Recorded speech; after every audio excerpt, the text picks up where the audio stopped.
The rapid technological advancements of World War II forever changed the landscape of modern warfare. But perhaps no development was more shocking to Japanese forces than when American gunners, using the revolutionary SCR-584 radar system, began shooting their planes out of the sky with unprecedented accuracy. While Japanese anti-aircraft crews squinted through optical sights, struggling to track fast-moving targets, American 90mm guns found their marks with deadly precision, creating a technological gap that would help turn the tide in the Pacific. In the summer of 1944, as American forces pushed deeper into Japanese-held territory across the Pacific, the balance of power in the skies was shifting dramatically. The Imperial Japanese Navy and Army Air Forces, once dominant in the early days of the war, found themselves increasingly vulnerable to a new threat they hadn't anticipated, one they couldn't see, and one they certainly couldn't match. Lieutenant Takeshi Yamamoto had been considered one of Japan's finest anti-aircraft battery commanders. Stationed on the island of Saipan, his crews had achieved remarkable success using the Type 88 75mm anti-aircraft guns, weapons that relied entirely on optical sighting systems and manual calculations. Yamamoto had trained his men rigorously, drilling them for hours in the art of tracking aircraft through telescopic sights, estimating speeds, calculating lead distances, and coordinating fire. We were taught that superior Japanese spirit would overcome any technological advantage, Yamamoto would later write in his memoirs. We believed our dedication and discipline would compensate for any shortcomings in our equipment. For nearly 2 years, that philosophy had served them well enough.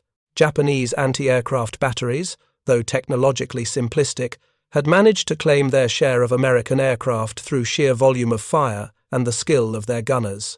The optical sighting systems, while basic, were reliable and well understood. Yamamoto's men took pride in their abilities. Before we jump back in, tell us where you're tuning in from, and if this story touches you, make sure you're subscribed, because tomorrow I've saved something extra special for you. But in June 1944, something changed. American bombing raids became more precise, more confident, and worse, the American anti-aircraft defenses protecting their advancing forces seemed to have developed an almost supernatural accuracy. Reports filtered back from surviving Japanese pilots describing impossible situations, American gunners hitting aircraft in complete darkness or through cloud cover, scenarios where optical sighting would be utterly useless. At first, these reports were dismissed as excuses from pilots who had failed in their missions. The Japanese High Command, still convinced of their technological parity with the Americans, refused to believe that such a significant advancement could have been deployed without their knowledge. Meanwhile, on a small atoll in the Marshall Islands, Technical Sergeant James Harrison wiped sweat from his brow as he adjusted the controls on what looked like an oversized metal dish mounted on a trailer.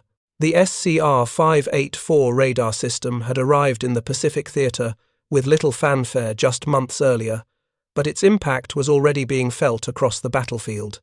This thing was a game-changer, pure and simple, Harrison would later recall. Before the 584, we were just throwing shells into the sky and hoping for the best.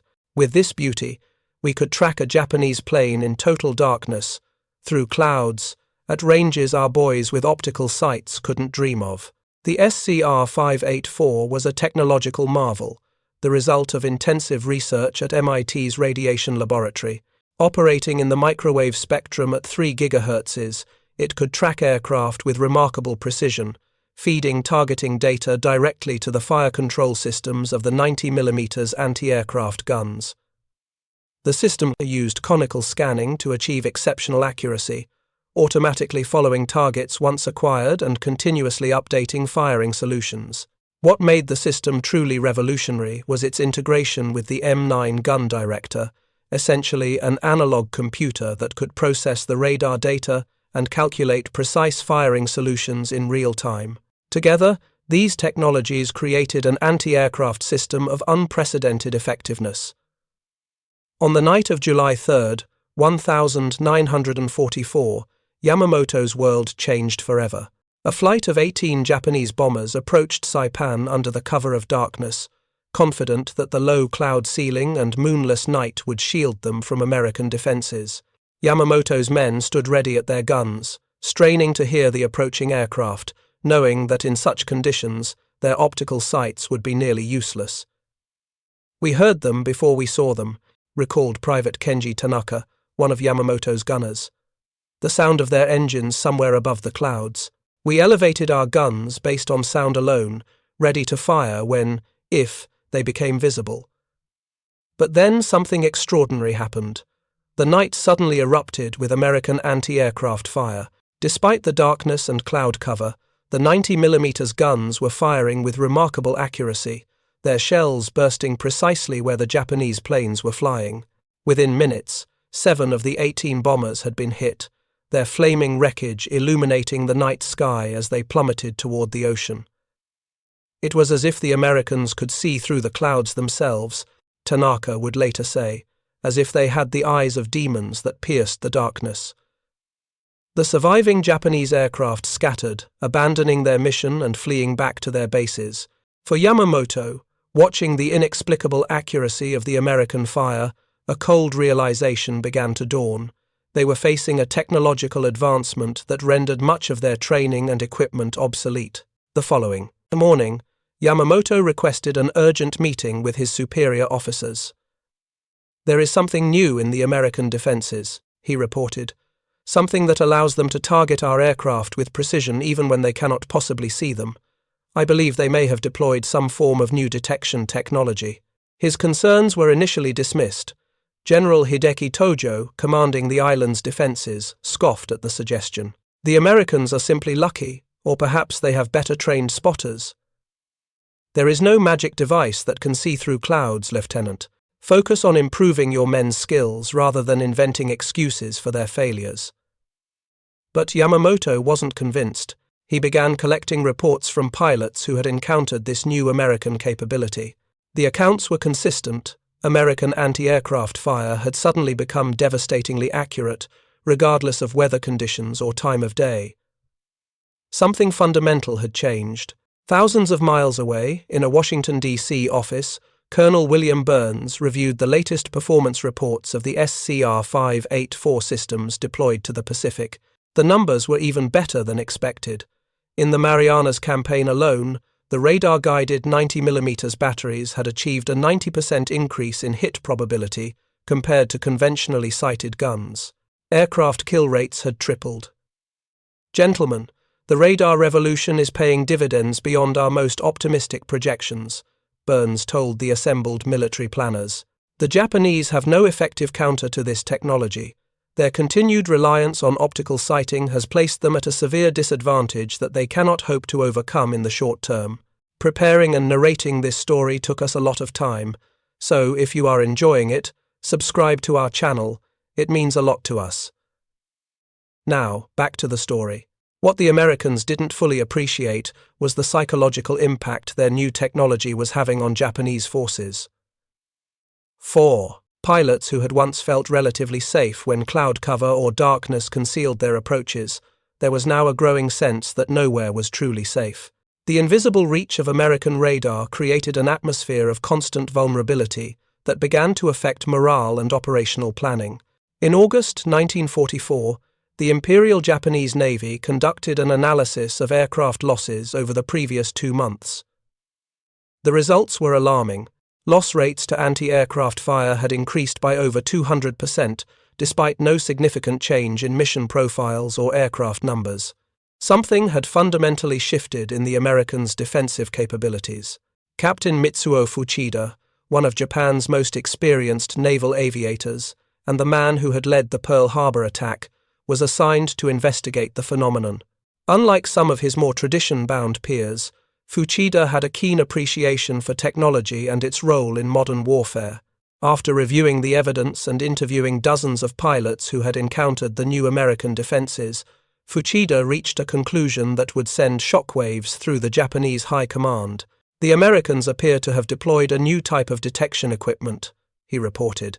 "Based on the characteristics described by our pilots, I believe they are using radio waves to locate our aircraft regardless of visibility conditions. This technology, IM, what the Germans call radar, represents a significant advancement that we currently cannot match. Fuchida's report landed on desks throughout the Imperial Japanese Navy and Army command structures. The reactions varied from disbelief to alarm.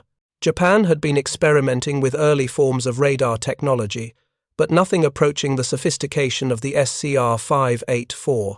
Their most advanced systems had effective ranges of barely 10 kilometers and reliability issues that made them unsuitable for gun-laying purposes.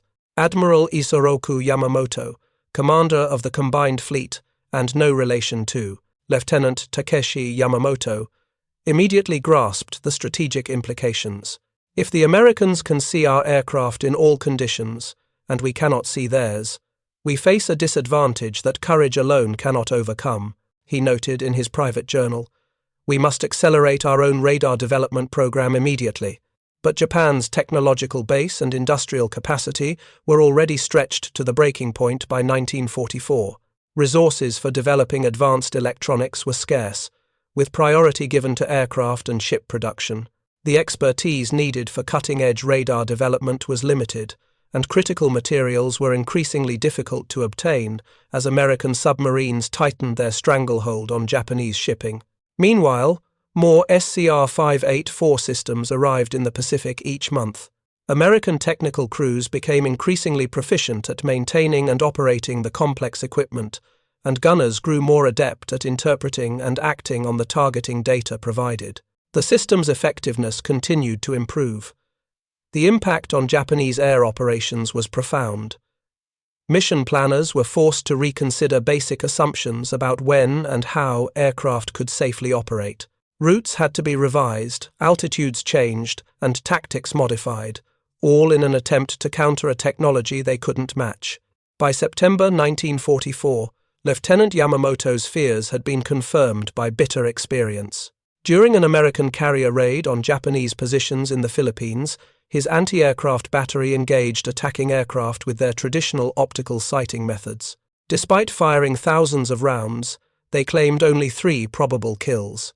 In contrast, the Americans, with their radar-guided 90mm guns, shot down 11 Japanese aircraft attempting to counter the raid.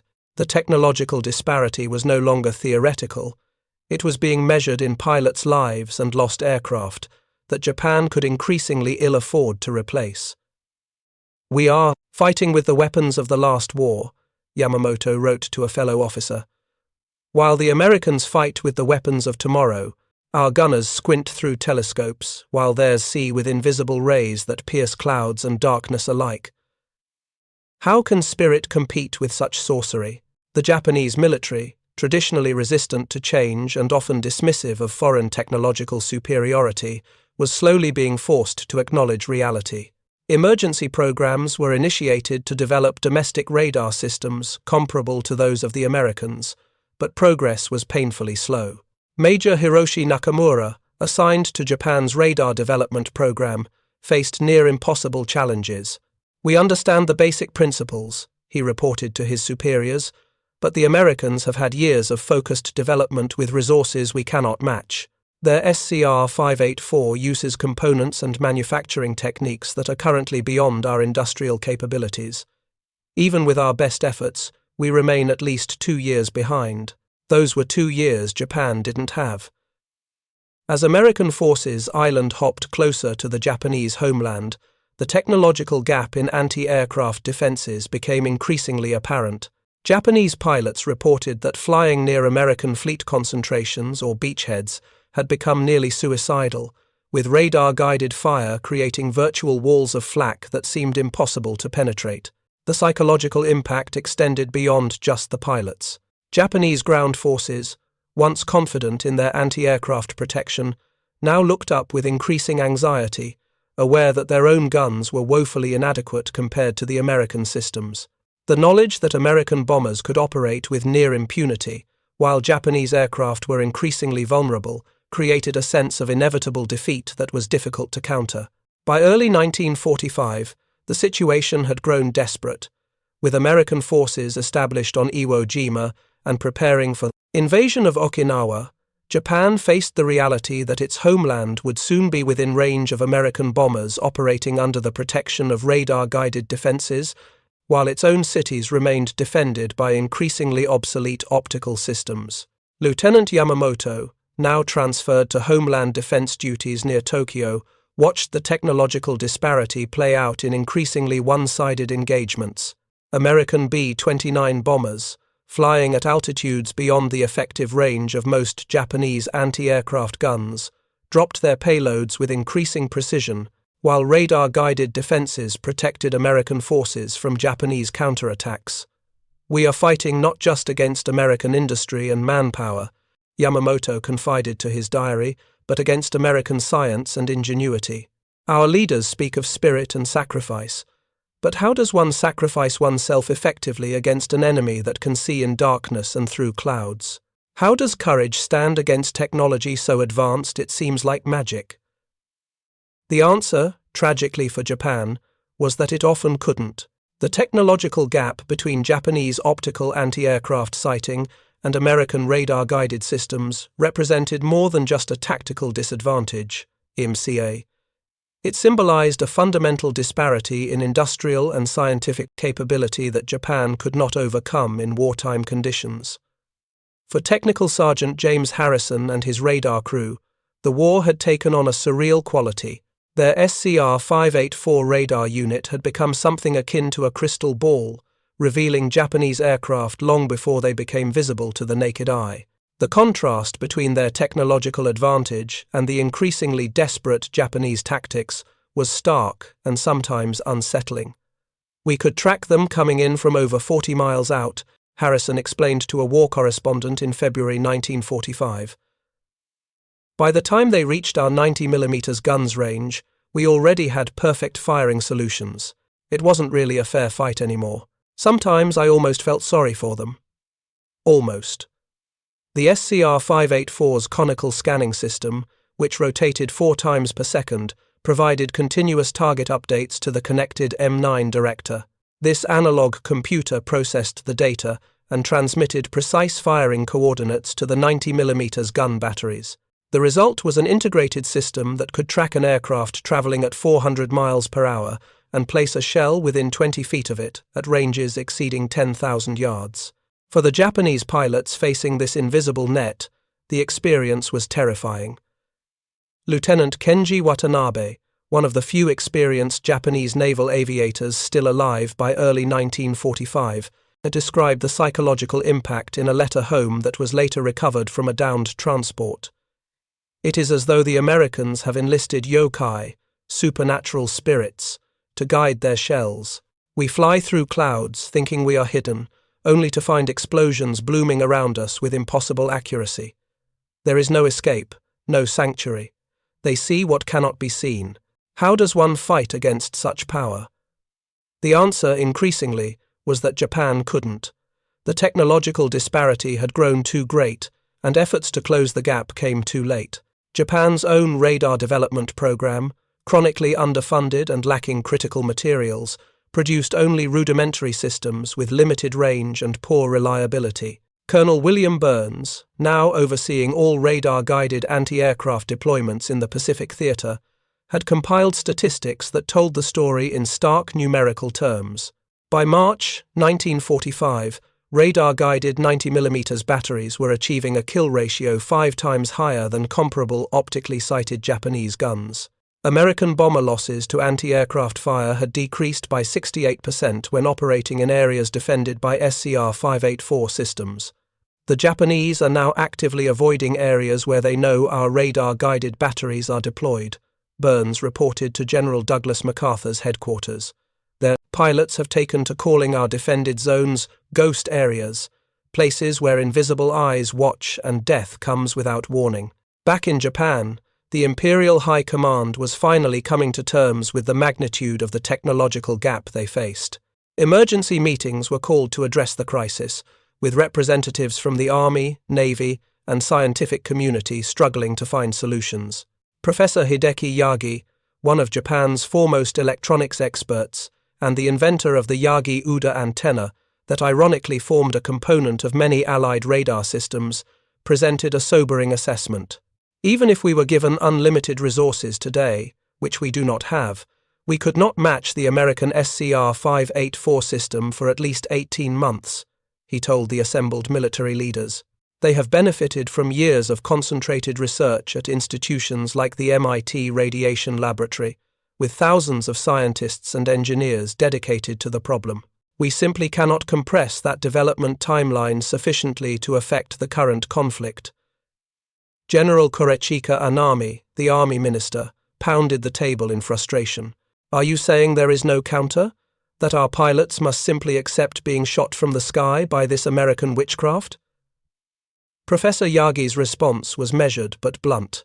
There are countermeasures, AI, chaff, jamming, specific evasive maneuvers, but developing and deploying them requires understanding the technology better than we currently do. Our most viable strategy is to avoid engagement where these systems are present and concentrate on targets they do not yet protect. But those targets were becoming increasingly scarce as more SCR-584 units arrived in the Pacific each week. The American production lines were operating at full capacity, turning out radar sets that were immediately shipped to the front lines. For Lieutenant Yamamoto, now commanding an anti-aircraft battery defending Tokyo itself, the situation had become personally painful. His men still trained diligently with their optical sighting systems, still calculated firing solutions by hand, still believed in their mission to protect the homeland. But their effectiveness against high-altitude B-29 raids was negligible. We heard them before we saw them, Yamamoto wrote, after a particularly devastating raid in April 1945. The sound of hundreds of engines high above the clouds. We fired blindly, our shells bursting far below their actual altitude. Meanwhile, when our few remaining interceptors rose to meet them, they were met with a precision of anti-aircraft fire from the escorting American fighters that could only come from their radar systems. It was like watching children with wooden swords charging against modern artillery. The technological disparity extended beyond just the radar systems themselves. The American 90mm anti-aircraft gun was a superior weapon to the Japanese Type 88 75mm gun in nearly every respect: range, ceiling, muzzle velocity, and shell weight. When paired with radar guidance, the difference became insurmountable.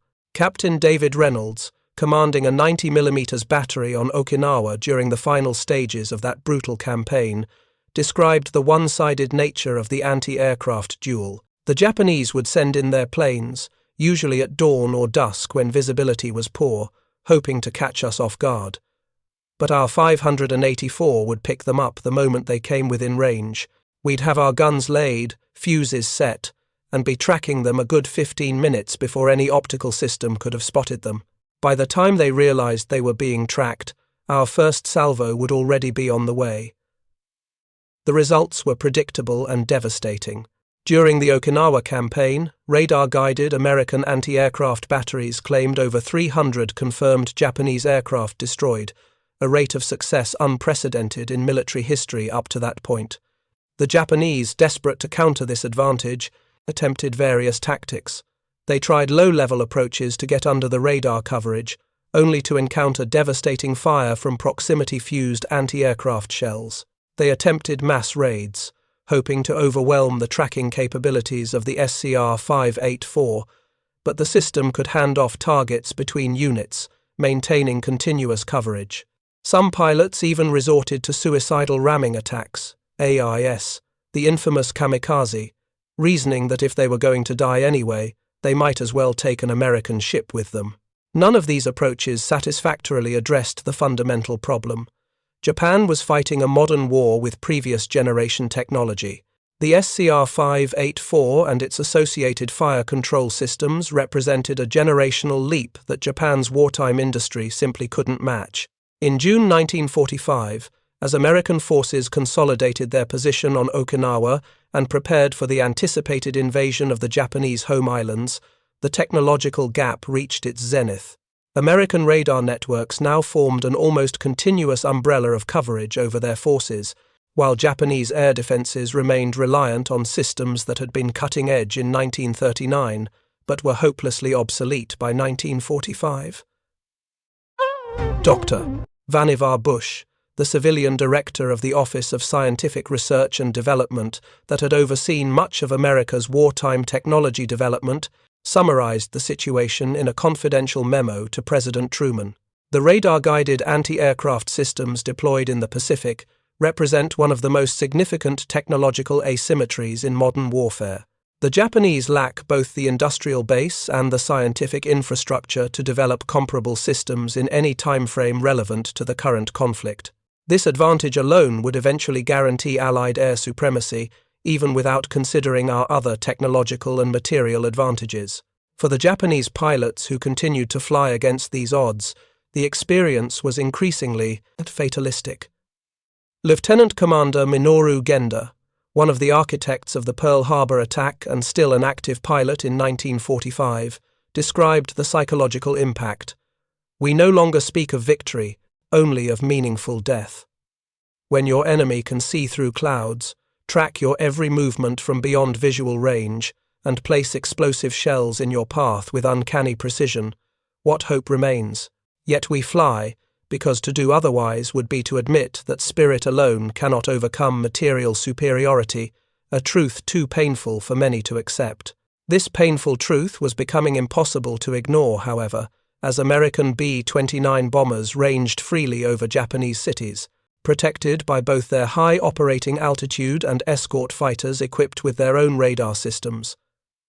Japanese air defenses, still relying primarily on optical sighting, proved increasingly ineffective. Major General Curtis LeMay, commanding the B-29 operations against Japan, noted in his after-action reports that losses to Japanese anti-aircraft fire had dropped to negligible levels by mid-1945.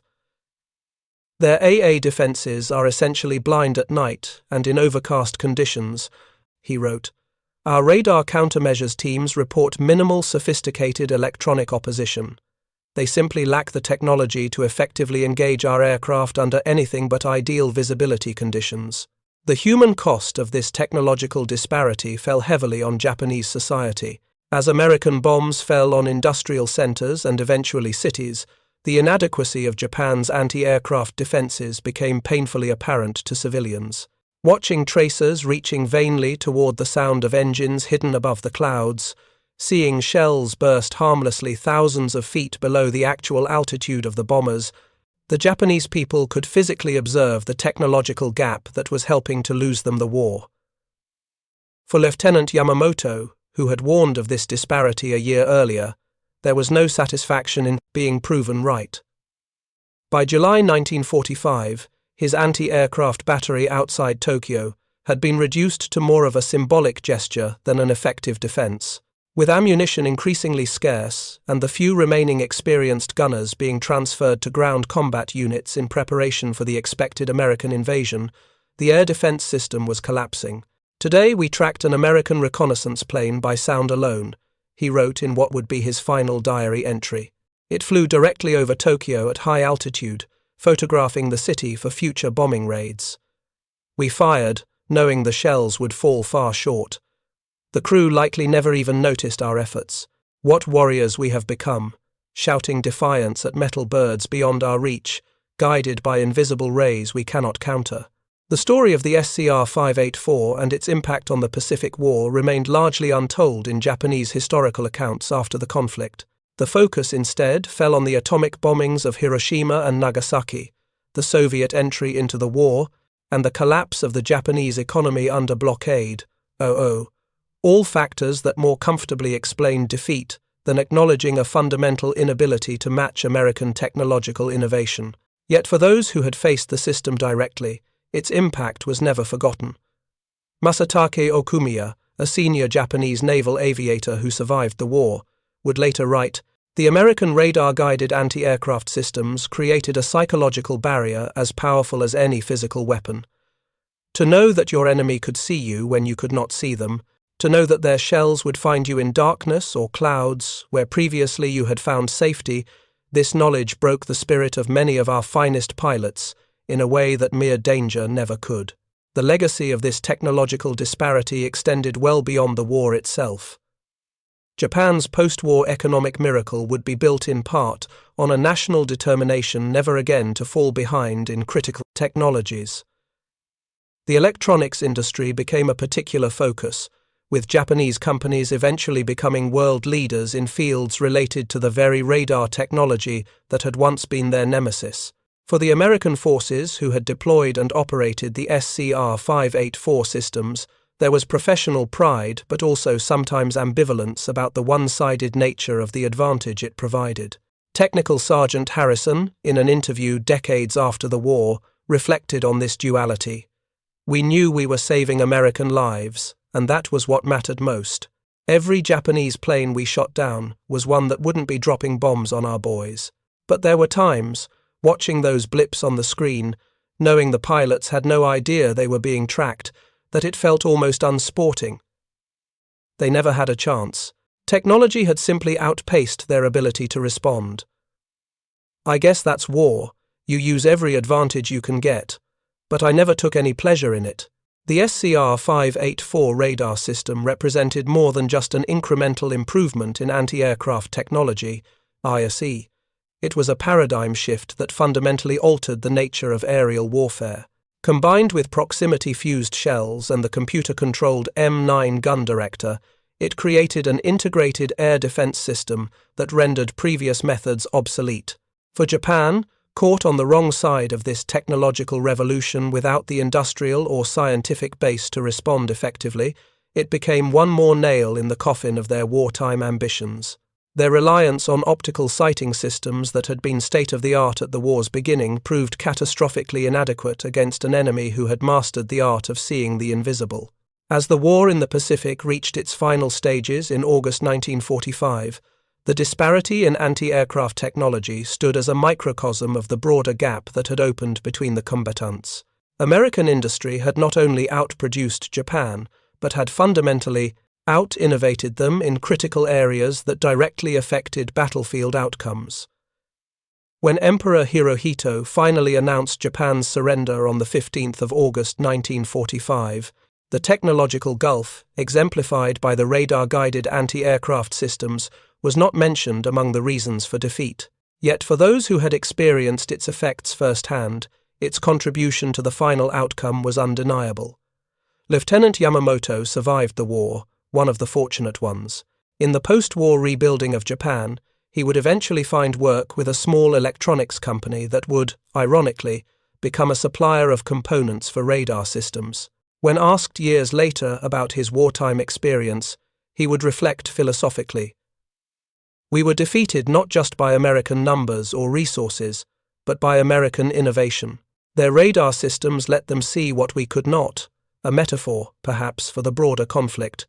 They saw possibilities in technology that we either did not see or could not realize. The lesson was painful but valuable. In modern warfare, courage and spirit remain essential, but they must be paired with scientific advancement and industrial capability. This is the lesson Japan has never forgotten." The SCR-584 radar and the 90mm anti-aircraft guns it guided have long since been relegated to museums and history books. Yet the principle they embodied, that technological advantage can fundamentally alter the dynamics of warfare, remains as relevant today as it was when Japanese pilots first encountered their invisible reach over the Pacific. For the generation of Japanese and American service members who experienced this technological disparity firsthand, it left an indelible impression that would shape their understanding of modern warfare. The invisible eyes of radar had forever changed the way battles would be fought, creating a new dimension of conflict where advantage belonged not necessarily to the bravest or the most numerous, but to those who could best harness the power of scientific innovation. As radar technology continued to evolve in the post-war years, both Japan and the United States would remain at the forefront of its development, ESS, one determined never again to fall behind, the other equally determined to maintain the edge that had served it so well. The echoes of those wartime encounters, when Japanese pilots first realized they were being tracked by an invisible technology they could neither match nor counter, would continue to resonate through military planning and technological development for decades to come. Up next, you've got two more standout stories right on your screen. If this one hit the mark, you won't want to pass these up. Just click and check them out. And don't forget to subscribe and turn on the notification bell so you don't miss any upload from us.